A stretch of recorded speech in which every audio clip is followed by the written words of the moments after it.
نحمده ونصلي ونسلم على رسوله النبي الكريم وعلى آله وأصحابه أجمعين. اللهم صل على سيدنا ومولانا محمد وعلى آل سيدنا ومولانا محمد وبارك وسلم صلاة وسلاما كثيرا كثيرا. مولاي صل وسلم دائما أبدا على حبيبك من زانت به العسر. أما بعد فأعوذ بالله من الشيطان الرجيم. بسم الله الرحمن الرحيم. إنما يخشى الله من عباده العلماء. صدق الله العظيم وصدق رسوله النبي الكريم ونحن على ذلك لمن الشاهدين والشاكرين والحمد لله رب العالمين. اللہ رب العزت کا بے حد شکر اور احسان ہے کہ اللہ تعالیٰ نے یہاں اس اکیڈمی میں، الفلاح اکیڈمی میں حاضری کا یہ موقع عطا فرمایا کہ جس کی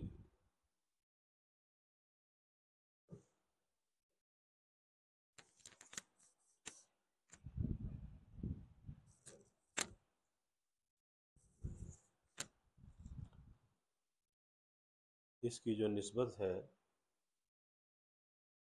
وہ ہمارے پیارے مشفق اور مہربان مخدوم اور مکرم حضرت مولانا محمد سلیم دہرات صاحب دامت برکاتہم کی جانب اس کی نسبت ہے،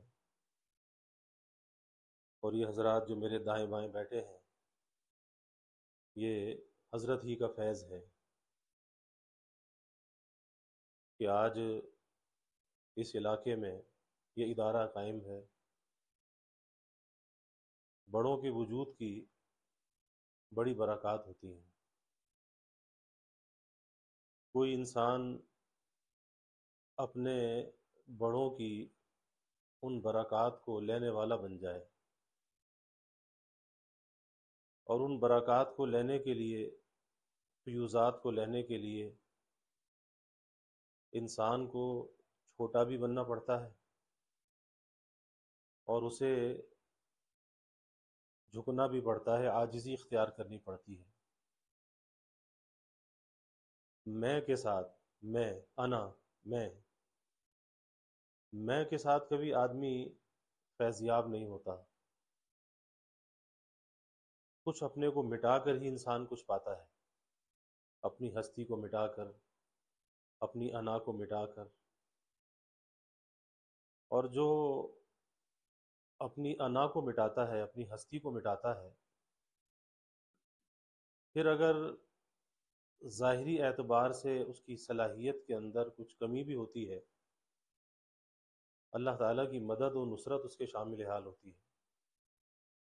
کیونکہ جو اپنے کو مٹانے والا ہے، اپنے کو جھکانے والا ہے، عاجزی کو اختیار کرنے والا ہے، یہ بندہ اللہ کو پسند ہے. اور صلاحیت اور قابلیت یہ تو اللہ کی طرف سے ملتی ہے، یہ انسان کی کوئی ذاتی چیز نہیں ہے، کوئی ذاتی کمال نہیں ہے، من جانب اللہ ہے. ابھی باہر مفتی محمد شفیع صاحب رحمۃ اللہ علیہ کا جو ملفوظ لکھا ہوا ہے بہت عجیب و غریب یہ ملفوظ ہے، آپ حضرات کی نظروں کے سامنے ہر وقت رہتا ہے، تو اس سبق کو ہمیشہ اپنے پیش نظر رکھنا چاہیے. خشیت علماء کی صفت ہے، خشیت اللہ سے ڈرنے والے علماء ہی ہیں. لیکن اس کے کوئی مائل سٹون ہے، تو بات یہاں پر لکھی ہے کہ اپنے کو چیک کرتے رہنا چاہیے کہ آیا ہم اس منزل سے قریب ہو رہے ہیں یا نہیں ہو رہے، اس منزل سے جو قریب ہو رہے ہیں یا نہیں ہو رہے. ایک آدمی سفر پہ نکلتا ہے اور صحیح راستے پر اگر وہ سواری کو ڈال دیتا ہے تو راستے میں مائل سٹون آتے رہتے ہیں. اب منزل اتنے کلومیٹر ہے، اتنے کلومیٹر ہے، اب فلاں بستی آئی وہ گزر گئی، فلاں بستی آئی وہ گزر گئی، تو دل کو ایک تسلی اور اطمینان ہوتا ہے کہ اپنی منزل سے ہم قریب ہو رہے ہیں۔ اور اللہ نہ کرے کہ اگر آدمی کسی غلط راستے پر اپنی سواری کو ڈال دے تو پھر وہاں پر مائل اسٹون کا پتہ ہی نہیں چلتا کہ جا کہاں رہا ہوں، جانا کہاں تھا، جا کہاں رہا ہوں۔ پھر ایک دل کے اندر وحشت ہوتی ہے، پریشانی ہوتی ہے، جب تک کہ صحیح راستے کا انتخاب نہ کرے۔ حکیم الامت مجدد تھانوی رحمۃ اللہ علیہ نے اپنا ایک واقعہ بیان کیا۔ حضرت نے فرمایا کہ ایک مرتبہ ہم ریل میں سوار تھے، ٹرین میں، اتنے میں ایک جاننے والے پڑھے لکھے تھے، اور اس زمانے میں، حضرت کے زمانے میں، اور جینٹل مین کہتے تھے، پڑھے لکھے انگریزی دان، کہا کہ وہ بھی آ کر ہمارے پاس بیٹھ گئے اور ٹرین روانہ ہو گئی۔ تو بعد میں جب تبادلہ خیال ہوا آپس میں، ایک دوسرے پوچھتے ہیں بھئی آپ کہاں جا رہے ہیں اور آپ کہاں جا رہے ہیں؟ انہوں نے ہم سے پوچھا، ہم نے کہا ہم تو فلاں شہر جا رہے ہیں۔ اور جب ہم نے ان سے پوچھا کہ آپ کون سے شہر جا رہے ہیں، انہوں نے کہا جی میں تو فلاں شہر جا رہا ہوں۔ تو حضرت نے کہا کہ بھائی معاف کرنا، یہ آپ غلط ٹرین میں سوار ہو گئے، یہ ٹرین تو وہاں پر جاتی نہیں ہے۔ اب اس کے بعد جو حضرت نے اس واقعہ سے جو نصیحت کو بیان کیا، کہا کہ باوجود اس کے کہ اچھا ماحول تھا، سب جان پہچان والے تھے، اور ہم بیٹھ کر گفتگو بھی کر رہے تھے، لیکن جیسے جیسے وہ ٹرین آگے بڑھ رہی تھی ان کی پریشانی بڑھ رہی تھی کہ وہ اپنی منزل سے دور ہو رہے تھے، اور ہم اپنی منزل سے قریب ہو رہے تھے، ہم پر کوئی پریشانی کا نام و نشان بھی نہیں تھا۔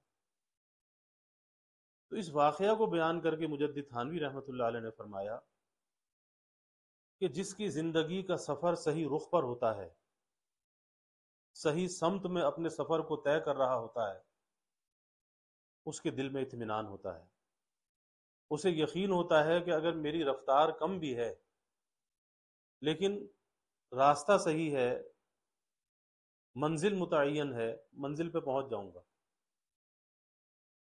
اور اگر راستہ ہی بھٹک جائے تو پھر چاہے وہ کتنا ہی خوبصورت راستوں پر چل رہا ہو، خوبصورت مناظر اس کے سامنے ہو، لیکن دل کے اندر ایک وحشت ہوتی ہے، پریشانی ہوتی ہے۔ تو یہ جو خشیت ہے نا، اس کو جانچنے اور ناپنے کا پیمانہ، کہ کس طرح سے اپنے آپ کو جانچا جائے، کس طرح سے اپنے آپ کو دیکھا جائے، پرکھا جائے کہ آیا یہ خشیت بھی ہمارے اندر پیدا ہو رہی ہے یا نہیں ہو رہی۔ کئی طریقے سے انسان اپنے آپ کو جانچ سکتا ہے، پرکھ سکتا ہے۔ ایک اپنی عبادات کے اندر اپنے کو پرکھ سکتا ہے، کتنا اللہ تعالیٰ کا استحضار ہے، اللہ کی عظمت کا استحضار ہے، نیکی کے موقع پر کوئی سستی تو نہیں ہے، غفلت تو نہیں ہے۔ اب اگر سستی اور غفلت اگر نہیں ہے تو دل میں وہ استحضار موجود ہے، وہ محبت موجود ہے جو اسے بے چین کیے ہوئے ہے کہ یہ وقت پر اللہ کے سامنے کھڑا ہو جاتا ہے۔ اسی طرح سے گناہ کا موقع آ جاتا ہے، اور ظاہر ہے کہ یہ دونوں چیزیں انسان کی زندگی میں ساتھ ساتھ چلتی ہیں۔ اللہ نے انسان کے اندر میلانات رکھے ہیں، اس کے نفس کے اندر شرارت پیدا ہوتی ہے، میلان پیدا ہوتے ہیں، کچھ بولنے کی شرارت، کچھ دیکھنے کی شرارت، بہت سی چیزیں ہیں، نفسانیت، شہوانیت۔ اب ایسے وقت میں انسان کیا کرتا ہے؟ یہ ایک آزمائش کا وقت ہوتا ہے۔ کس چیز کی آزمائش کا؟ اس کے خوف اور خشیت کی آزمائش کا یہ وقت ہوتا ہے کہ ایسے وقت میں یہ کرتا کیا ہے؟ کیا جو جی میں آتا ہے وہ بول لیتا ہے، جس کو چاہتا ہے دیکھ لیتا ہے، گھور لیتا ہے، تک لیتا ہے، یا اس کے دل میں کوئی استحضار موجود ہے، کوئی استحضار ہے، کوئی دل کی کھڑکی پر کوئی دستک دے رہا ہے کہ دیکھ ہوشیار، بہک نہ جانا، نہ تیری زبان بہکے، نہ تیری نگاہ بہکے۔ استحضار، تو آیا وہ استحضار ہے یا نہیں؟ اللہ کے موجود ہونے کا استحضار، اللہ کی عظمت اور کبریائی کا استحضار۔ نحن اقرب الیہ من حبل الورید، اللہ کہتا ہے ہم تو تمہاری رگ جان سے زیادہ قریب ہیں۔ تو پھر کیسے انسان اللہ کی نافرمانی کر سکتا ہے؟ کیسے وہ بد نظری کر سکتا ہے، بد کلامی کر سکتا ہے، فحش کلامی کر سکتا ہے؟ اور اگر کر رہا ہے تو پھر دل جو ہے ان کیفیات سے خالی ہے، خوف اور خشیت سے پھر دل خالی ہے، تو پھر یہ اپنی منزل سے دور ہو رہا ہے، منزل سے قریب نہیں ہو رہا۔ جیسے ظاہری اعتبار سے ایک طالب علم اولیٰ میں ہے، ایک سال گزرتا ہے، محنت کرتا ہے، پڑھائی کرتا ہے، امتحان دیتا ہے، اولیٰ سے ثانیہ میں چلا جاتا ہے، ثانیہ سے ثالثہ میں چلا جاتا ہے۔ اب اسے لگتا ہے کہ میری منزل جو ہے منزل سے قریب ہو رہا ہوں، پھر موقوف علیہ آتا ہے، پھر اس کے بعد دورے کا سال آ جاتا ہے۔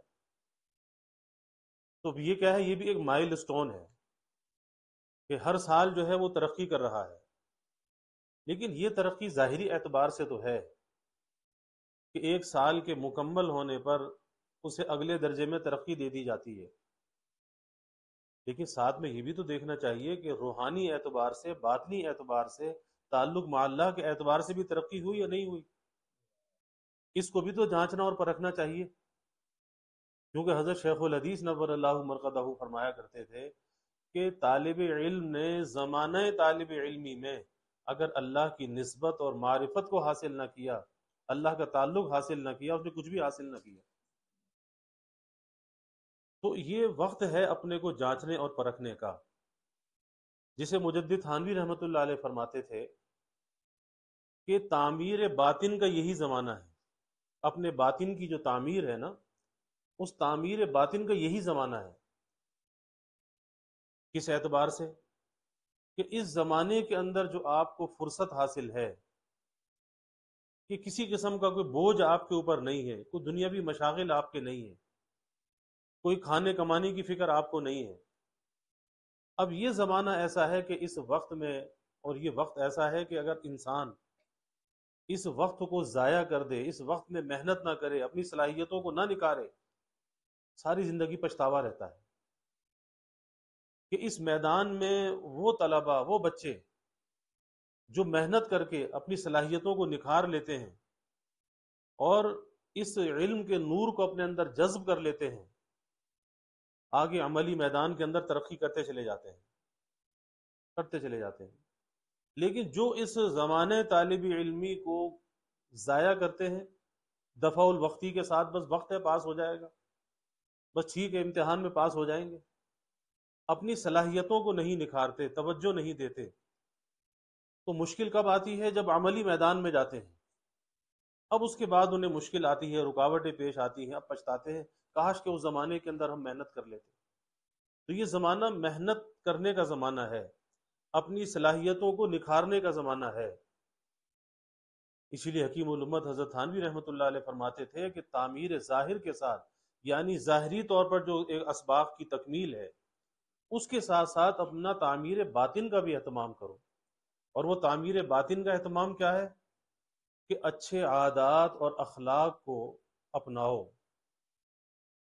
اپنی ذات سے کسی کو تکلیف نہ پہنچاؤ، دل کے اندر حسد نہ ہو، بغض نہ ہو، تکبر اور بڑائی نہ ہو، کسی دوسرے کی نفرت اور حقارت نہ ہو، کسی پر طعن و تشنیع نہ ہو۔ یہ ساری چیزیں کیا ہیں؟ انسان کی ترقی کے اندر رکاوٹ ہے۔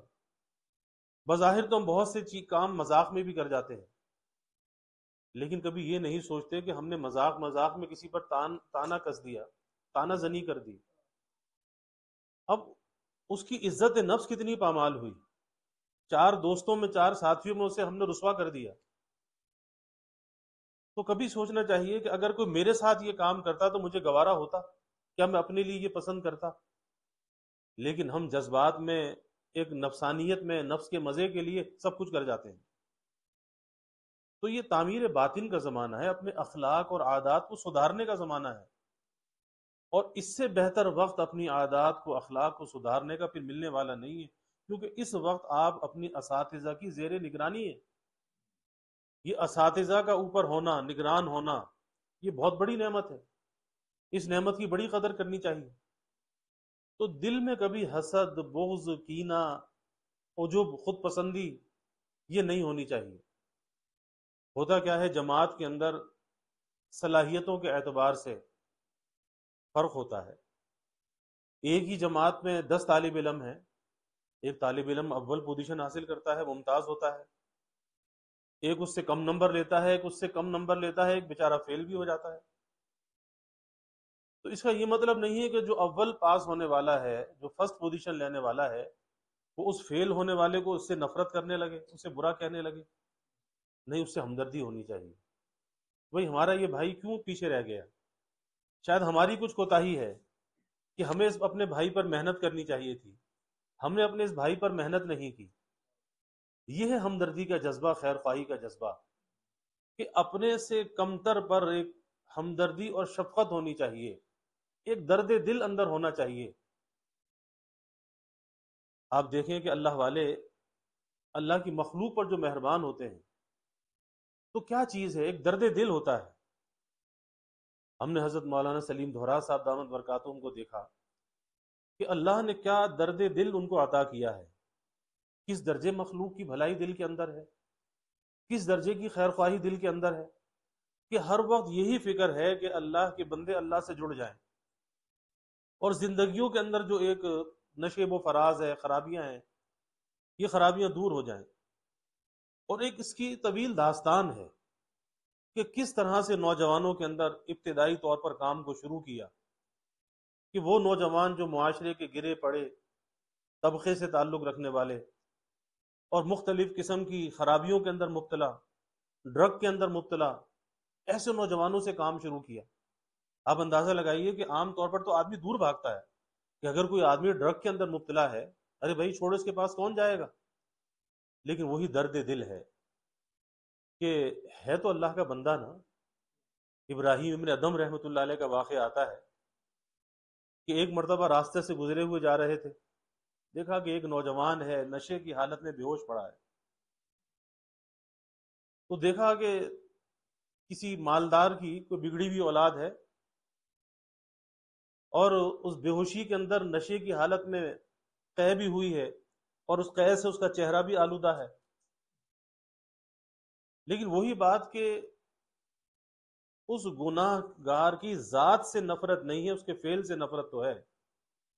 آج ہم ذات سے نفرت کرنے لگتے ہیں، اور جب ہم ذات سے نفرت کرتے ہیں تو اپنا نقصان کر لیتے ہیں، گویا کہ ہم اپنے کو اس سے افضل سمجھنے لگتے ہیں۔ تو بھائی ہمیں اپنے آپ کو افضل سمجھنے کا کوئی حق نہیں ہے۔ حکیم الامت رحمۃ اللہ علیہ فرماتے تھے کہ کس طرح اپنے کو افضل سمجھ سکتے ہیں، اعتبار تو خاتمے کا ہے۔ اگر کبھی یہ خیال آئے، تصور آئے کہ جی میں اس سے افضل ہوں، فوراً یہ سوچو کہ مجھے معلوم نہیں کہ میرا خاتمہ کیسے ہوگا، نہ معلوم انجام کیا ہو، پھر مجھے کیا حق پہنچتا ہے کہ اپنے کو اس سے افضل سمجھوں، اپنے سے بہتر سمجھوں۔ تو یہ اللہ والے جو اپنے کو مٹاتے ہیں، اللہ کی مخلوق میں اپنے کو سب سے کمتر سمجھتے ہیں۔ میرے حضرت والد صاحب رحمۃ اللہ علیہ فرمایا کرتے تھے کہ بیعت کے وقت، اور 12 سال کی عمر میں بیعت کی حضرت مسیح الامت نور اللہ مرقدہ سے، تو اس وقت جو حضرت نے نصاحیں فرمائی بوقت بیعت، ان نصاحیں میں ایک نصیحت یہ بھی فرمائی کہ اپنی ان آنکھوں سے کسی کو برائی میں مبتلا دیکھنا، اس کی حقارت دل میں لے کے مت آنا۔ اب یہ کیا ہے، شروع سے گھٹی کے اندر یہ بات، تربیت میں یہ بات ڈالی جا رہی ہے کہ اللہ کی مخلوق سے حقارت مت کرنا، نفرت کا برتاؤ مت کرنا، بلکہ پیار اور محبت کا برتاؤ کرنا۔ تو ابراہیم ابن ادم نے دیکھا کہ ہے تو اللہ کا بندہ، چاہے گنہگار ہے تو کیا ہوا، اللہ کا بندہ ہے۔ اور حقیقت بھی یہی ہے کہ بھئی گنہگار ہے تو اللہ کا گنہگار ہے، ہمارا تو گنہگار نہیں ہے، تو ہمیں کیا حق پہنچتا ہے کہ ہم اس سے نفرت کریں؟ اور اللہ تو اسے ہر گھڑی معاف کرنے کو تیار ہے۔ اللہ تو 100 سال کے کافر کے کفر کو معاف کرنے کے لیے تیار ہے۔ تو جب اللہ اسے معاف کرنے کے لیے تیار ہے، ہم اگر حقارت دل کے اندر لائے، نفرت دل کے اندر لائے، تو یاد رکھیے کہ وہ تو توبہ کر کے اللہ کا ولی بن جائے گا، التائب حبیب اللہ، جہاں توبہ کی اللہ کا دوست بن گیا۔ اور ہم نے اگر حقارت دل میں لے کر آئے، نفرت کا اظہار کیا، ہم مارے جائیں گے، ہم پیچھے رہ جائیں گے۔ تو اپنی بھی فکر کرنی چاہیے۔ تو ابراہیم ابن ادم رحمۃ اللہ علیہ پانی لے کر آئے اور پانی سے اس کے چہرے کو دھویا. جب ٹھنڈا ٹھنڈا پانی چہرے پر لگا اس نے آنکھیں کھول کر دیکھی، دیکھا سامنے ابراہیم بن ادم ہے. سلطان ابراہیم بن ادم بادشاہ تھے، بادشاہت کو چھوڑا فقیری کو اختیار کیا. اس نے کہا کہ حضرت آپ، میں تو سمجھتا تھا کہ اللہ والے گنہگاروں سے نفرت کرتے ہیں، اور آپ نے اپنے ہاتھوں سے میرے چہرے کو دھویا. کہا کہ اب میں بھی توبہ کرتا ہوں، پکی سچی توبہ کرتا ہوں کہ آئندہ میں گناہ کے قریب نہیں جاؤں گا، آئندہ گناہ کے قریب نہیں جاؤں گا. اس پر میں عرض کر رہا ہوں کہ حضرت نے کس لیول سے کام کو شروع کیا، کن لوگوں سے کام کو شروع کیا کہ معاشرے کے وہ نوجوان کہ جنہیں کوئی اپنے پاس نہ بٹھائے، جنہیں منہ نہ لگائے، ان نوجوانوں سے حضرت نے کام شروع کی. یہ آج ساری اتنی ترقی، اتنے کام کی برکت جو نظر آتی ہے، اس کی کوئی بنیاد بھی ہے. آج تو ہر فارغ ہونے والا چاہتا ہے پہلے دن میں شیخ الحدیث بن جاؤں، کسی بڑے منصب پر بیٹھ جاؤں. نہیں، چھوٹے پیمانے سے کام کو شروع کرنا چاہیے. کچھ نفس کو رگڑے لگنے چاہیے، کچھ نفس کے اندر تہذیب آنی چاہیے، جب جا کے کسی بڑے منصب کی قدر ہوتی ہے. اور اگر بیٹھے بٹھائے کوئی بڑا منصب مل گیا، اس کی قدر نہیں ہوگی، کچھ بھی نہیں کر سکے گا. اب اس نوجوان نے توبہ کی، کہا کہ آئندہ اس برائی کے قریب نہیں جاؤں گا، توبہ کرتا ہوں. ابراہیم ابن ادم رات کو سوئے، خواب میں اللہ تعالیٰ کی زیارت ہو گئی. کہا کہ ابراہیم، ہم نے اس نوجوان کو ولایت کے اعلیٰ درجے پر پہنچا دیا. تو ابراہیم بن ادم رحمۃ اللہ علیہ کے دل میں یہ خیال آیا کہ بھئی اللہ کا ولی بننے کے لیے تو، ولایت کے حاصل کرنے کے لیے تو بڑا مجاہدہ کرنا پڑتا ہے، بڑی مشقت کے بعد جا کر ولایت نصیب ہوتی ہے، نسبت حاصل ہوتی ہے. تو اس نے تو کچھ بھی نہ کیا اور یہ ولایت کے اعلیٰ درجے پر پہنچ گیا. تو اللہ نے فرمایا کہ ابراہیم، تو نے میری نسبت کا خیال کیا کہ اللہ کا بندہ ہے، گنہگار ہے تو کیا ہوا، لیکن ہے تو اللہ کا بندہ. میری نسبت کا خیال کیا اور تو نے اپنے ہاتھوں سے اس کے گندے چہرے کو دھویا، نجاست لگی ہوئی ہے، اپنے ہاتھوں سے دھویا. کس وجہ سے دھویا؟ کہ اللہ کا بندہ ہے، اللہ کا بندہ ہے. اس پر میں عرض کر رہا ہوں کہ آپ حضرات نے ایک عملی میدان کے اندر جانا ہے، ہر طرح کے لوگوں سے واسطہ پڑھنا ہے. سارے اچھے اچھے لوگوں سے واسطہ نہیں پڑتا، برے لوگوں کو بھی سینے سے لگانا پڑتا ہے، انہیں بھی پیار اور محبت دینا پڑتا ہے. سب اگر اچھوں کو ہی پیار کریں گے تو بروں کو کون پیار کرے گا؟ انہیں بھی اپنے قریب کرنا پڑتا ہے، پیار سے، محبت سے، شفقت سے. جب لوگوں کی زندگی کے اندر تبدیلی آتی ہے، اور اگر ہم نے کسی کو ڈانٹ دیا، ڈپٹ دیا، حقارت کا برتاؤ کر لیا، بھاگ جائے گا، برائی پر اور زیادہ جم جائے گا. طریقہ اس کا یہی ہے کہ محبت اور پیار سے اپنے قریب کرو، دوستی لگاؤ، لیکن اپنے اندر اتنی استقامت ہونی چاہیے، مضبوطی ہونی چاہیے، اور اپنے اکابر کا رنگ اپنے اوپر ایسا ہونا چاہیے کہ کہیں پر بھی جائے، کسی بھی ماحول کے اندر جائے، کسی سے متاثر نہ ہو، کسی کے رنگ کو قبول نہ کرے، اپنا رنگ دے کر تو آئے، کسی کا رنگ لے کر نہ آئے. اتنی مضبوطی ہونی چاہیے، اتنی استقامت ہونی چاہیے. ورنہ آج ہوتا کیا ہے کہ نوجوان دوسروں کے رنگ کو قبول کر لیتے ہیں، دوسروں سے متاثر ہو جاتے ہیں. بعض جگہ لباس بدل جاتے ہیں، وضع خطا بدل جاتی ہے، ماحول سے متاثر ہو جاتے ہیں. ایک نوجوان عالم تھے ہمارے یہاں، کہنے لگے کہ میں جو ہوں وہ اسلامک انشورنس کے اندر جو ہے وہ نوکری کرنا چاہتا ہوں. تو میں نے پہلی بات ان سے یہ کہی کہ میں نے کہا دیکھو ٹھیک ہے، اگر آپ وہاں نوکری کرنا چاہتے ہو، تنخواہ اچھی ہے، مدرس اگر بنو گے تو تنخواہ کم ہے، آپ اس لیے جا رہے ہو کہ تنخواہ زیادہ ملے، لیکن ایک بات کا خیال رکھنا، ماحول سے متاثر مت ہونا، اپنی وضع کو نہ چھوڑنا. کہا کہ نہیں ایسا کیسے ہو سکتا ہے. اور پھر کچھ عرصے کے بعد اچانک میری ایک جگہ ملاقات ہو گئی کراچی میں. تو میں نے دیکھا کہ داڑھی بھی کتری ہوئی ہے، وضع خطا کا لباس بھی بدلا ہوا ہے. کیا ہوا کہ اس ماحول کا رنگ آ گیا.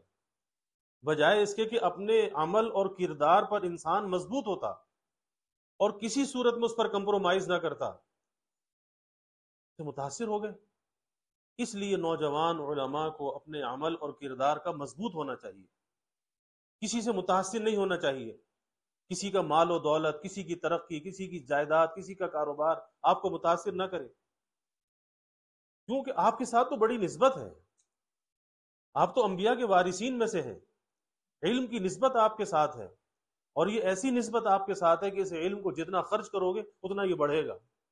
اس علم کو کوئی چوری نہیں کر سکتا، کوئی آپ سے چھین نہیں سکتا. اور پھر سب سے بڑھ کر یہ اللہ کی رضا کا ذریعہ ہے. اللہ راضی ہوتا ہے. اللہ کی مخلوق کو انسان فائدہ پہنچاتا ہے، اللہ راضی ہوتا ہے. اور جب اللہ کی مخلوق کو آپ فائدہ پہنچانے کی نیت کرتے ہیں، ارادہ کرتے ہیں، پہلے فائدہ آپ کی ذات کو ہوتا ہے. بہت سی اندر کی الجھنیں دور ہو جاتی ہیں، پریشانی اندر کی دور ہو جاتی ہے، اس کی برکات انسان کی زندگی کے اندر آنے لگتی ہیں. اسی اللہ کی مخلوق سے پیار کرنا چاہیے، کسی سے نفرت کا، حقارت کا برتاؤ نہیں ہونا چاہیے. تو ابراہیم بن ادھم کے دل میں جب یہ خیال آیا کہ اس نے تو کچھ بھی نہیں کیا اور یہ ولایت کے اعلیٰ درجے پر پہنچ گیا، تو اللہ نے کیا فرمایا کہ ابراہیم تم نے میری نسبت کا خیال کیا، اپنے ہاتھوں سے اس کے چہرے کو دھویا، اور جب تم نے اپنے ہاتھوں سے اس کے چہرے کو دھویا، میں نے اپنے ہاتھوں سے اس کے دل کو دھو دیا، اس لیے ولایت کے اعلیٰ درجے پر پہنچ گیا. اللہ کی عطا کے انداز نرالے ہیں. لیکن ہمیں اپنے دلوں کو دیکھ کا جائزہ لیتے رہنا چاہیے. ہم مثال لکھی ہے نا کہ اسٹیشن آتے رہتے ہیں، ٹرین انسان دیکھتا ہے بھی اسٹیشن آیا، بھی اسٹیشن آیا. اندر بھی تو دیکھنا چاہیے کہ کون سا اسٹیشن آیا. صبر کا اسٹیشن آیا، شکر کا اسٹیشن آیا، توکل کا اسٹیشن آیا، قناعت کا اسٹیشن آیا، رجا کا اسٹیشن آیا. کون کون سے اسٹیشن آئے، کون کون سی منزلیں میں نے عبور کر لی، یہ کیفیات میری زندگی کے اندر کتنی ہے. کبھی اس کا جائزہ تو لینا چاہیے نا. لیکن ہم کبھی جائزہ نہیں لیتے، کبھی سوچتے نہیں ہیں. پھر اللہ کی مخلوق کے ساتھ میرا برتاؤ کیا ہے، اور بالخصوص اپنے والدین کے ساتھ میرا برتاؤ اور رویہ کیا ہے.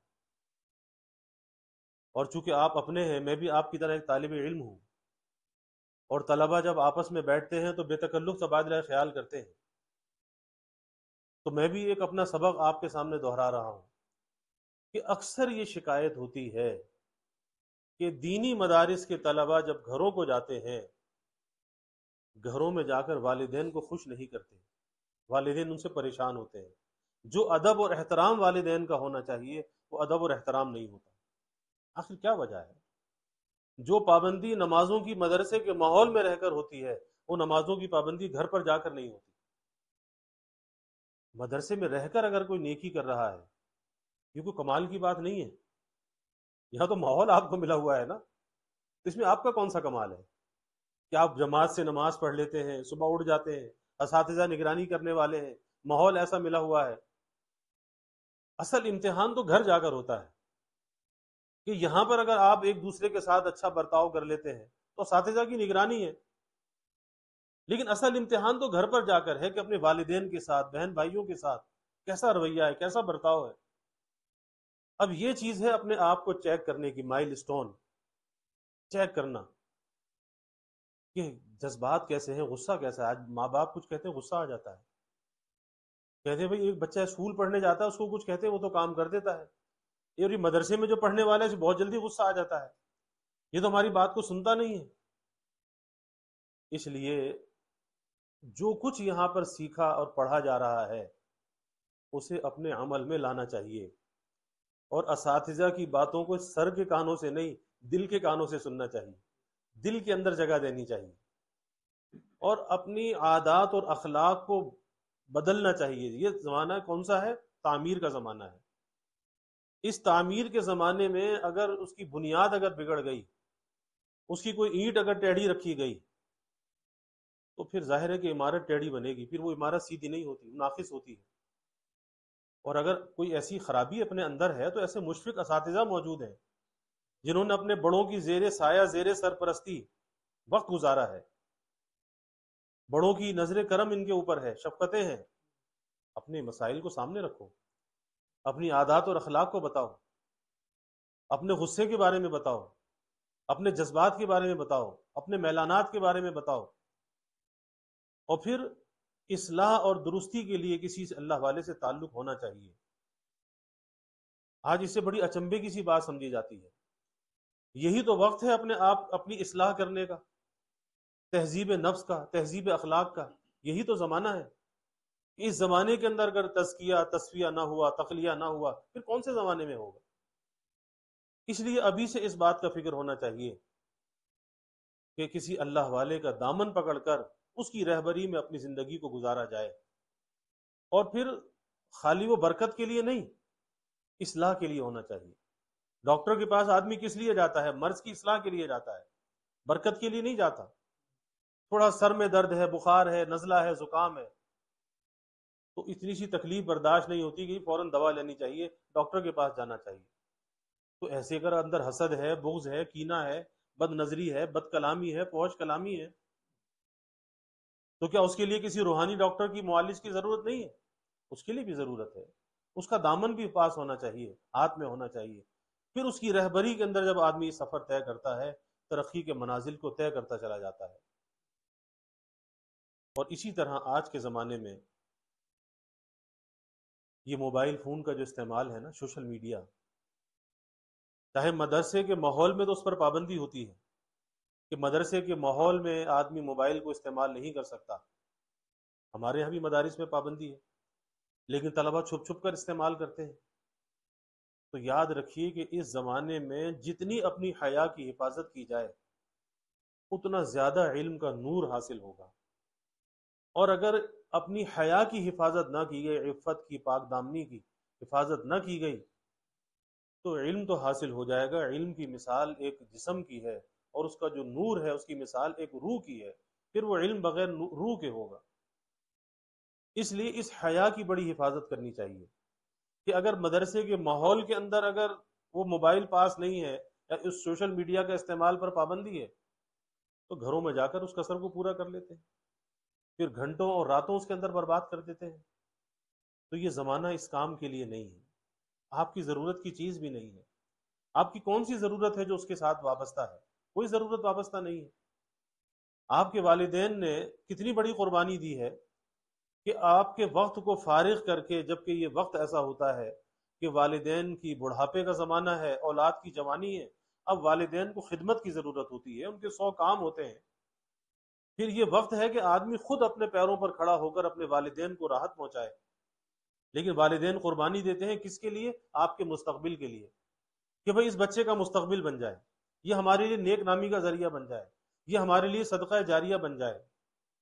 تو اس لیے آج اخلاق کو جو چیز تباہ کرنے والی ہے، جس نے سب سے زیادہ اخلاقیات کو نقصان پہنچایا ہے، وہ آج اس سوشل میڈیا کا استعمال ہے۔ اور اگر آپ لوگوں کے دل کے اندر اس کی مذمت نہ ہوئی، تو پھر آپ اگلی نسلوں کو نہیں بچا سکیں گے۔ پہلے آپ اگر اس سے بچیں گے، اس کی مذمت، اس کے نقصانات آپ کے پیش نظر ہوں گے، آپ اگلی نسل کی رہنمائی کر سکیں گے۔ اور اگر آپ نے اس چیز کو برا نہ سمجھا، تو پھر یاد رکھیے پھر اگلی نسل کا کیا بنے گا، ان کے ایمانوں کا کیا بنے گا۔ کیونکہ یہ وہ زمانہ ہے کہ اس زمانے کے اندر اب توپ اور ٹینک کی جنگ نہیں ہے۔ اب وہ زمانہ گیا کہ جی کسی ملک کے اوپر لشکر کشی کر دو، حملہ کر دو، وہ زمانہ چلا گیا۔ اب تو سائبر وار ہے، ہائبرڈ وار ہے، سمجھے؟ اب یہ وہ زمانہ ہے کہ اب اس اسکرین کے ذریعے سے لوگوں کو فتح کیا جا رہا ہے، اور ہمیں شکست خوردہ کیا جا رہا ہے اس اسکرین کے ذریعے سے۔ اس لیے آج اس اسکرین کو ہر انسان کی ضرورت بنا دیا گیا، چاہے اس کی ضرورت ہے یا نہیں ہے۔ تو بالخصوص علماء کی یہ ذمہ داری ہے کہ اس چیز کی مذمت اور نقصانات کو وہ سمجھیں، اپنے آپ کو اس سے بچائیں، پھر اگلی نسل کی رہنمائی کے لیے آپ رہنمائی کر سکتے ہیں کہ بھئی ان کو آگے کیسے بچایا جائے گا۔ اور اگر ہم نے اس چیز کی فکر کو اختیار نہ کیا، کیونکہ اس زمانے کا یہ دجالی فتنہ ہے، دجال تو جب آئے گا، لیکن دجال سے پہلے اس کے فتنے بہت سے ظاہر ہوں گے، اور یہ اس زمانے کا بڑا دجالی فتنہ ہے۔ تو اس لیے اگر ہم نے اس چیز کو برا نہ سمجھا اور اپنی نسلوں کو نہ بچایا، نہ معلوم آگے 2-3 نسلوں کے بعد ہماری نسل کا کیا بنے گا۔ پھر مثالیں موجود ہیں نا، چاہے اس ملک میں جائیں، برابر ملاوی میں آپ چلے جائیں، 100% مسلمان تھے، آج کتنے فیصد مسلمان ہیں؟ ان کے گھروں میں قرآن بھی موجود ہے، لیکن اپنے کو وہ نصرانی کہتے ہیں۔ ایسی دنیا کے بہت سے خطے ہیں، نارتھ امریکہ میں آپ چلے جائیں، وہاں پر عرب لوگ کتنے زیادہ ہیں، لیکن وہ سب کے سب نصرانی ہیں. ان کو پتہ نہیں کہ ہمارے آبا و اجداد کیا تھے، ہم نے کہاں سے عرب سے ہجرت کی تھی، عرب سے ہجرت کر کے ہم یہاں پہنچے تھے، لیکن آج وہ ان کا دین اور مذہب بدل چکا ہے. تو آج فتح کرنے کے لیے، ہمیں شکست دینے کے لیے ایک آلہ ہے، ایک پرزہ ہے جو ہماری جیبوں کے اندر داخل کر دیا گیا ہے کہ اس سے ان کے ایمانوں کو کمزور کر دیا جائے کہ یہ نام کا مسلمان تو رہے لیکن یہ کام کا مسلمان نہ رہے. جب انگریز ہندوستان میں آیا تھا نا، ایک اس کی تاریخ ہے اور اس تاریخ کو پڑھنا چاہیے، اور بالخصوص اس میں جو علماء کا کردار ہے اس کردار کو ضرور طلباء کو پڑھنا چاہیے کہ علماء نے اس انگریز کا مقابلہ کرنے کے لیے کتنی قربانیاں دی ہیں اور کس طرح سے انگریز کا مقابلہ کیا ہے. اور دارالعلوم دیوبند جن کی نسبت سے آج ہم نسبتوں سے یہاں جمع ہیں، دارالعلوم دیوبند کا قیام کس طرح سے معارض وجود کے اندر آیا، ہمیں اس سارے واقعات کو پڑھنا چاہیے. اس سے پتہ چلتا ہے کہ انگریز آیا کس لیے تھا، کہ ان کے ذہن میں اسپین کا نقشہ تھا کہ جس طرح اسپین کو فتح کیا تھا اور اسلام کو وہاں سے نکال کر ختم کر دیا تھا، مسلمان کو ختم کر دیا تھا، اسی لیے آیا تھا کہ یہ بر صغیر کا علاقہ ترقی یافتہ علاقہ تھا، یہاں بڑی ترقی تھی، بڑا مال و دولت تھا. کہ تھوڑے دن کی بات ہے، بس ہم ان مسلمانوں کو بھی تبدیل کر کے سب کو نصرانی بنا دیں گے، پھر ہم ہی ہم ہوں گے، ہمیشہ یہاں پر حکومت کریں گے.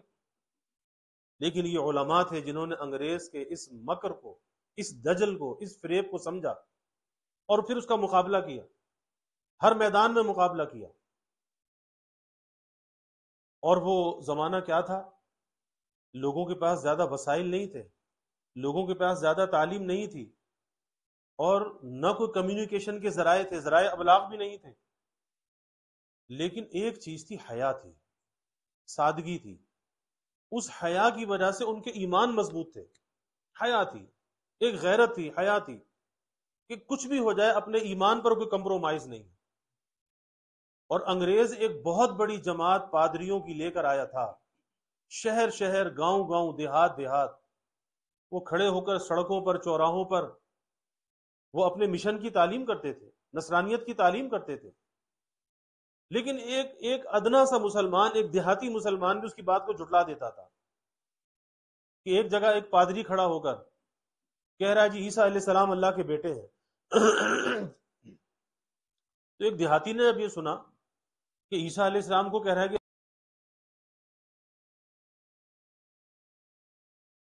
تو اس نے کہا کہ بھئی، وہ دیہاتی آدمی سامنے آ گیا،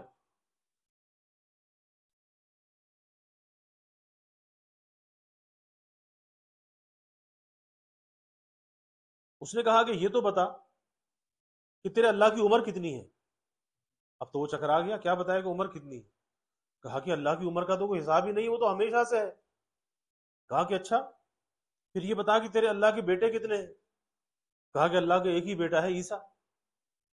اس نے کہا کہ اچھا، دیکھ میری عمر تو 50 سال ہے اور میری شادی کو اتنے سال ہو گئے اور میرے تو 10 بیٹے ہیں، تو تیرے اللہ سے تو میں ہی اچھا ہے کہ میرے 10 بیٹے، تیرے اللہ کے ایک بیٹا. وہ وہاں سے سر پہ پیر رکھ کے بھاگا. تو کیا چیز تھی؟ حیا تھی، ایمان مضبوط تھے، اس لیے انہیں کوئی شکست نہیں دے سکا، ان کے ایمانوں پر ڈاکہ نہیں ڈال سکا. اور آج اس سوشل میڈیا نے سب سے زیادہ حیا کا جنازہ نکالا ہے، سب سے زیادہ ناجائز تعلقات کو پھیلایا ہے. نوجوان، بچے، بچیاں آج اس لت کے اندر مبتلا ہیں، ناجائز تعلقات. اللہ بچائے اس وبا سے اور اس بلا سے. کہ شریعت نے حلال ذرائع رکھے ہیں، اس کا ایک وقت رکھا ہے. شریعت نے آپ کی لذتوں کو پامال نہیں کیا، اس کے پورے پورے اسباب مہیا کیے ہیں. لیکن ایک عمر کا حصہ ہے، ایک وقت ہے، اس وقت کا انتظار کرنا چاہیے. اس سے پہلے کسی انتشار میں مبتلا نہیں ہونا چاہیے. بہت سے نوجوان اسی انتشار میں مبتلا رہتے کہ کب شادی ہو. ارے بھائی، جب اللہ نے لکھا ہے جب ہو جائے گی. میرے حضرت والد صاحب رحمۃ اللہ علیہ یہی نوجوانوں سے فرماتے تھے، نہ انتظار نہ انتشار، نہ انتظار نہ انتشار. بھئی انتظار اس لیے نہیں کہ جس وقت پر اللہ نے لکھا ہے اسی وقت پر ہونا ہے، اس سے پہلے تو ہونا نہیں ہے، تو پھر انتظار کس بات کا ہے. اور انتشار سے اپنے آپ کو بچانا چاہیے، کیونکہ انتشار سے انسان کی صلاحیتیں برباد ہوتی ہیں. کہ بہت سے طلبہ ملتے ہیں، یہی چیز دماغ میں بٹا رکھی ہے کہ جی شادی نہیں ہو رہی، شادی نہیں ہو رہی. ارے بھائی شادی ہو گئی، کیا ہو گئی؟ یہ تو جنم روگ ہے. شادی کیا ہے؟ اور جب ہو گئی تو پھر سر پکڑ کے روئے گا ساری زندگی، پھر پچھتائے گا کہ اچھا اب تو پھندا گلے میں لگ گیا، اب کیا کروں، وہ زمانہ اچھا تھا، آزادی کا زمانہ تھا۔ پھر اس زمانے کو یاد کرے گا کہ اچھا وہ زمانہ تو اچھا تھا کہ جب روتا تھا کہ شادی ہو جائے، اب رو رہا ہے کہ شادی کیوں ہو گئی۔ تو نہ انتظار نہ انتشار۔ تو اس لیے بھائی تعمیر ظاہر کے ساتھ تعمیر باطن کا اہتمام کیجیے، اپنے اخلاق، اور جتنے آپ کے اخلاق اچھے ہوں گے اتنی آپ کے اندر کشش اور جاذبیت پیدا ہوگی۔ یہ اخلاق جو ہے نا، یہ اخلاقیات کا جو شعبہ ہے، اس کے اندر ایک میگنیٹک پاور ہے، مقناطیسی قوت ہے، کہ جتنے آپ کے اخلاق اچھے ہوتے ہیں اتنے ہی آپ کے اندر کشش اور جاذبیت ہوتی ہے، اور لوگوں کے قلوب آپ کی طرف مائل ہوتے ہیں، کھنچتے ہیں۔ اور پھر اس اچھے اخلاق کا جو اثر ہے، اچھی عادات کا جو اثر ہے، وہ صرف آپ کی ذات تک محدود نہیں رہتا، وہ دوسروں میں منتقل ہوتا ہے غیر اختیاری طور پر، غیر ارادی طور پر، کہ دیکھتے ہیں فلاں بھائی بچہ تو بڑی نرم طبیعت کا ہے، بڑی نرم گفتگو کرتا ہے، جو اس کے پاس بیٹھتا ہے اس سے متاثر ہوتا ہے، پھر ان چیزوں کو اپنانا شروع کر دیتا ہے، اپنے آپ کو پرکھتا ہے، اس معیار پہ دیکھتا ہے، اچھا اس کی گفتگو ایسی، میری گفتگو ایسی کیوں نہیں ہے، اس کے اخلاق ایسے، میرے اخلاق ایسے کیوں نہیں ہے، تو دوسرے کی زندگی کے اندر تبدیلی آتی ہے۔ تو اپنی زندگی کو کچھ ایسا بنانا چاہیے، کچھ ایسا اپنے کو رول ماڈل بنانا چاہیے کہ دوسرے ہمیں دیکھیں، ان کے اندر تبدیلی آنے لگے۔ ایسا نہ ہو کہ ہمیں دیکھ کے دوسروں میں بگاڑ پیدا ہونے لگے، اللہ نہ کرے کہ ایسا ہو۔ اس لیے اس زمانے کی نبض پر ہاتھ ہونا چاہیے، اور عالم کا اگر زمانے کی نبض پر ہاتھ نہیں ہوگا تو پھر کس پر ہوگا؟ آج تو سوشل میڈیا کی نبض پہ ہاتھ رکھا ہوا ہے۔ ارے زمانے کی نبض پر ہاتھ ہونا چاہیے، پہچاننا چاہیے کہ اس زمانے کے اندر کیا چیز فائدے والی ہے، کیا چیز نقصان والی ہے، جس سے اپنے آپ کو بھی بچانا ہے اور اللہ کی مخلوق کو بھی بچانا ہے۔ کیونکہ ظاہر ہے کہ عالم کا جو منصب ہے، اس نے آگے خلق خدا کو سیراب کرنا ہے، فیضیاب کرنا ہے، اپنے علم سے دوسروں تک کو فائدہ پہنچانا ہے، لیکن وہ جبھی کہ جب وہ زمانے کی نبض کو پہچانے۔ اس لیے ہمارے حضرت مسیح امت رحمۃ اللہ علیہ فرمایا کرتے تھے کہ دو چیزوں کی بہت زیادہ انسان کو ضرورت ہے، ایک موقع شناسی اور ایک مردم شناسی۔ موقع شناسی یہ ہے کہ کس سے کس وقت بات کرنی چاہیے، اور صحیح بات کرنے کے لیے بھی صحیح موقع کی تلاش ہونی چاہیے، صحیح وقت کی۔ کبھی ایسا ہوتا ہے ہماری بات صحیح ہوتی ہے لیکن موقع غلط ہوتا ہے، اور جب غلط وقت پر ہم صحیح بات کر دیتے ہیں اس کا نتیجہ غلط آتا ہے۔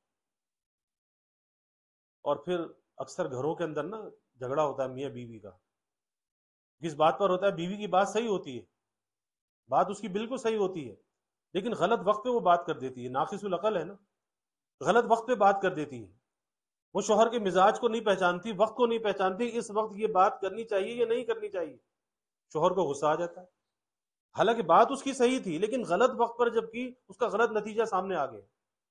تو اسی طرح یہ موقع شناسی ہونی چاہیے کہ کب کس موقع پر کیا بات کرنی چاہیے۔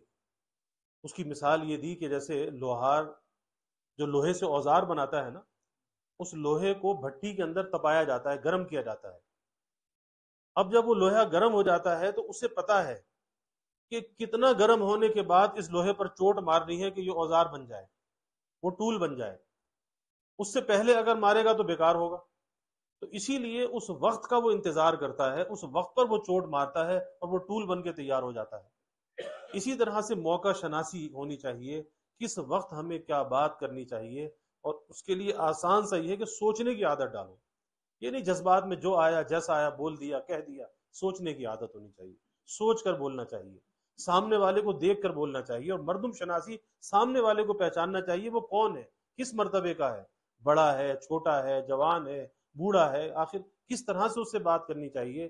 تو مردم شناسی اور موقع شناسی، یہ دو چیزیں انسان کے اندر ضرور ہونی چاہیے، اور یہ اس کے ایک اسکلز ہیں، اس کی صلاحیتیں ہیں۔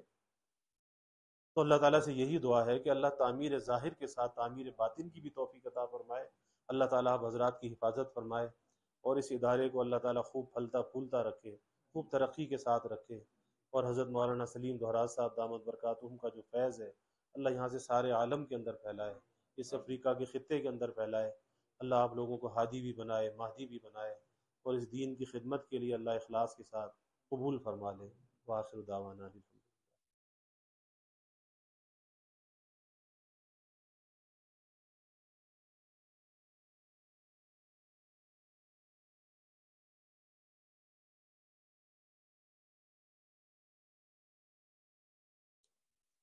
الحمد للہ رب العالمین والعاقبۃ للمتقین والصلاة والسلام علی اشرف الانبیاء والمرسلین اللہم صلی علی سیدنا و مولانا محمد وعلی آل سیدنا و مولانا محمد صلاة تنجینا بها من جمیع الاحوال والآفات وتخزیلنا بها جمیع الحاجات وتطهرنا بها من جميع السيئات وترفعنا بها عندك أعلى الدرجات وتبلغنا بها أقصى الغايات من جميع الخيرات في الحياة وبعد الممات إنك على كل شيء قدير اللهم رب الحل والحرم ورب المشعر الحرام ورب البيت الحرام ورب الركن والمقام ابلغ لروح سیدنا و مولانا محمد منا السلام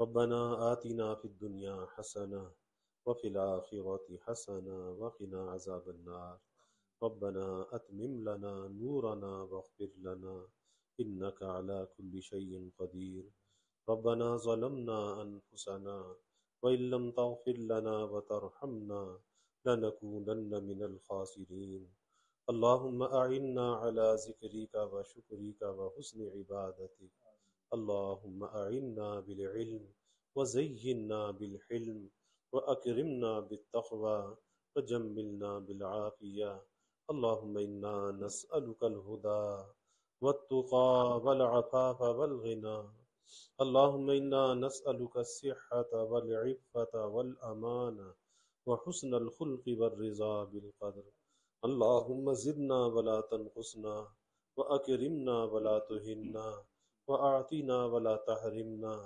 وآثرنا ولا تؤثر علينا وأرغنا وارض عنا وأرغنا وارض عنا اللهم إنا نعوذ بك من جهد البلاء ودرك الشقاء وسوء القضاء وشماتة الأعداء اللهم إنا نعوذ بك من زوال نعمتك وتحول عافيتك وفجاءة نقمتك وجميع سخطك اللهم أرنا الحق حقا وارزقنا اتباعه وأرنا الباطل باطلا وارزقنا اجتنابه یا اللہ یا رحمان یا رحیم یا کریم یا ارحم الراحمین یا اکرم الاکرمین یا اللہ ہمارے گناہوں کو معاف فرما، خطایا سے درگزر فرما، یا اللہ اپنی محبت معرفت عطا فرما، خوف و خشیت عطا فرما، اچھے اخلاق اور اچھے کردار کا حامل بنا، یا اللہ جو طلبہ بھی یہاں علم دین حاصل کر رہے ہیں،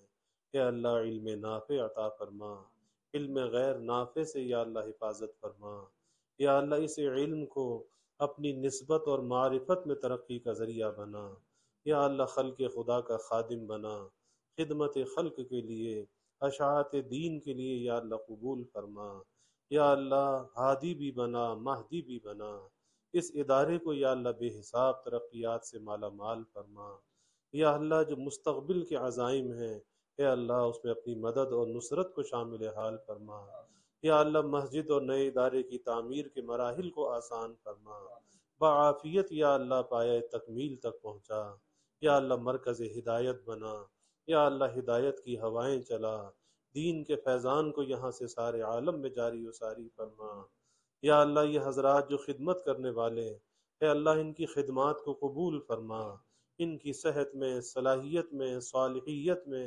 قبولیت میں یا اللہ برکت عطا فرما، مرجع خلائق بنا، کثیر خلق خدا کو یا اللہ فیضیاب فرما، یا اللہ جو طالب علم بھی یہاں پر آئے، جو طالب یہاں پر آئے اے اللہ آپ کا ولی بن کے جائے، یا اللہ آپ کی نسبت اور معرفت کو لے کر جائے، یا اللہ حضرت مولانا سلیم دہراز صاحب دامت برکاتہم جن کی نسبت سے یا اللہ یہ ادارہ قائم ہے، اے اللہ حضرت کی صحت میں، زندگی میں، فیوزات میں یا اللہ خوب خیر و برکت فرما، یہ ٹھنڈا سایہ تادیر ہمارے سروں پہ سلامت فرما، اے اللہ اپنے بڑوں کی قدردانی کی توفیق عطا فرما، اپنے اساتذہ کی، اپنے مشائخ کی، اپنے والدین کی یا اللہ قدردانی کی توفیق عطا فرما، بڑوں کا اکرام کرنے والا بنا، چھوٹوں پر شفقت کرنے والا بنا، با ادب بنا، با کردار بنا، با گفتار بنا، اچھے اخلاق کا یا اللہ حامل بنا، برے اخلاق سے، برے کردار سے،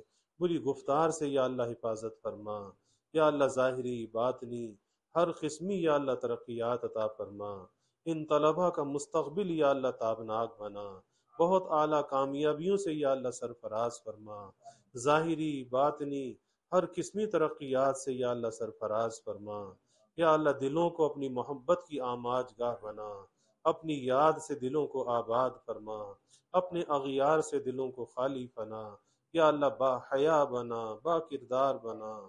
یا اللہ حیا کی، عفت کی، پاک دامنی کی یا اللہ حفاظت فرما۔ یا اللہ بے حیائی کی مذمت کو دلوں میں ڈال دے، اور بے حیائی کے جو بھی اسباب ہیں اس کی مذمت کو دلوں میں ڈال دے، نفرت کو دلوں میں ڈال دے۔ خود بھی یا اللہ بچنے کی توفیق عطا فرما، خلق خدا کو یا اللہ بچانے کی توفیق عطا فرما۔ یا اللہ جو ہم نے مانگا وہ بھی عطا فرما، جو نہ مانگ سکے وہ بھی عطا فرما، ہمیشہ اپنے سے مانگنے والا بنا۔ یا اللہ یہاں پر جو علم کی برکات ہیں، جو انوار ہیں، اے اللہ اس سے ہمارے قلوب کو منور فرما۔ یا اللہ ہمیں دین پر استقامت نصیب فرما۔ ربنا تقبل منا انك انت السمیع العلیم وتب علینا انك انت التواب الرحیم وجزا اللہ عنا محمدا صلی اللہ علیہ وسلم ما هو اہلہ وصلی اللہ تعالی وسلم علی النبی الکریم۔ آمین آمین برحمتک یا